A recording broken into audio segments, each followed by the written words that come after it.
ఆక్రమిత వెస్ట్ బ్యాంకును విలీనం చేసుకోవాలన్న ఇజ్రాయెల్ పార్లమెంటు తీర్మానం శాంతి ఒప్పందానికి ముప్పు అని అమెరికా విదేశాంగ కార్యదర్శి మార్కో రూబియో అన్నారు. విదేశీ మీడియా ప్రకారం గాజా కోసం అంతర్జాతీయ దళంలో పాల్గొనడానికి అనేక దేశాలు సిద్ధంగా ఉన్నాయని అమెరికా విదేశాంగ కార్యదర్శి మార్కో రూబియో అన్నారు. ఇజ్రాయెల్ పార్లమెంట్ చర్య అమెరికా అధ్యక్షుడు ట్రంప్ మధ్యవర్తిత్వం వహించిన గాజా శాంతి ఒప్పందాన్ని దెబ్బతీస్తుందని అమెరికా విదేశాంగ కార్యదర్శి తన ఇజ్రాయెల్ పర్యటనకు ముందు ఒక ప్రకటనలో స్పష్టం చేశారు.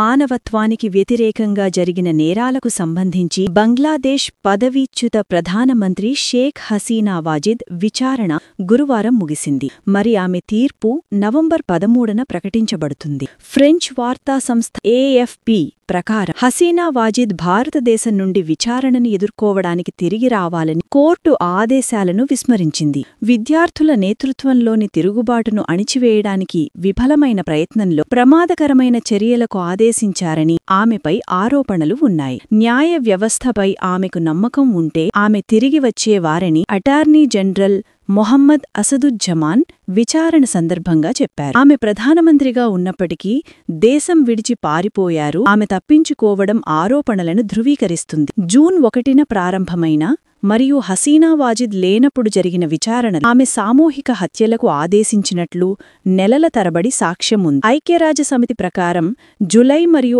ఆగస్టు 2024 మధ్య సుమారు 1400 మంది మరణించారు. బంగ్లాదేశ్ చట్టం ప్రకారం మానవత్వానికి వ్యతిరేకంగా నేరాల వర్గంలోకి వచ్చే హత్యలను నిరోధించడంలో వైఫల్యం సహా 5 అభియోగాలను ప్రాసిక్యూటర్లు దాఖలు చేశారు.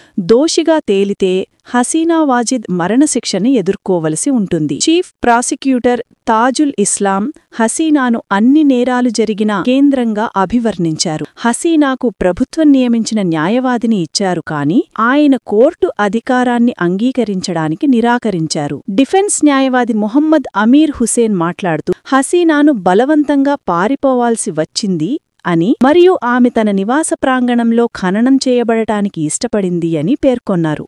ఈ ఏడాది చివరి నాటికి భారతదేశం రష్యా చమురు కొనుగోళ్లను గణనీయంగా తగ్గిస్తుందని అమెరికా అధ్యక్షుడు డొనాల్డ్ ట్రంప్ పేర్కొన్నారు. ఇది క్రమంగా జరిగే ప్రక్రియ అని పేర్కొంటూ రష్యాతో చైనా సంబంధాలను కూడా ఆయన చర్చించారు. గత పరిపాలన తనను బలవంతం చేసిందని, ఉక్రెయిన్లో యుద్ధాన్ని ముగించడానికి చర్చలకు ఆశాభావం వ్యక్తం చేశారని ఆయన సూచించారు. ఈ ఏడాది చివరి నాటికి భారతదేశం రష్యా చమురు దిగుమతులను తగ్గిస్తుందని ట్రంప్ భారతదేశం గురించి మళ్లీ పేర్కొన్నారు. ప్రస్తుత ఏడాది చివరి నాటికి భారతదేశం రష్యన్ చమురు దిగుమతులను తగ్గిస్తుందని అమెరికా అధ్యక్షుడు బుధవారం మరోసారి పేర్కొన్నారు. మాస్కో నుండి తక్షణ కాల్పుల విరమణ డిమాండ్ చేసిన 2 ప్రధాన రష్యన్ చమురు కంపెనీలపై రాష్ట్రాలు ఆంక్షలు విధించిన తర్వాత ఈ ప్రకటన వచ్చింది. ఇటీవలి కాలంలో రష్యా నుండి చమురు కొనుగోళ్లు నిలిపివేయాలని అమెరికా అధ్యక్షుడు భారతదేశంపై పదే పదే ఒత్తిడి తెస్తున్నారు.